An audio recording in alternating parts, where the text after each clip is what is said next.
Pant Cummins की अगुवाई वाली हैदराबाद ने शुक्रवार को चेन्नई को 5 विकेट से हरा दिया। टीम की घरेलू मैदान पर चेपाक स्टेडियम में आज सीजन की चौथी हार है, जिससे एक नया रिकॉर्ड बन गया। इस मैच को देखने के लिए बॉलीवुड एक्ट्रेस श्रुति हसन भी स्टेडियम में मौजूद थी। चेन्नई इस मैच में जैसी हारी वैसे श्रुति हसन के आंसू निकल आए। उनके इमोशनल वाले वीडियो सोशल मीडिया पर काफी वायरल हो रहे हैं। श्रुति इस मैच में अपने दोस्तों के साथ पहुंची थी और उन्होंने दर्शकों के बीच में बैठकर मैच का लुत्फ उठाया।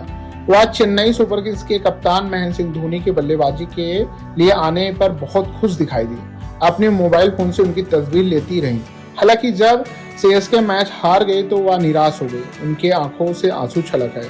मैच में श्रुति हसन के अलावा अभिनेता, तमिल सुपरस्टार अजीत कुमार और कई अन्य बॉलीवुड हस्तियां भी देखने को मिली थी, लेकिन इस तरीके के परफॉर्मेंस कई सारे फैंस का भी दिल टूटा है।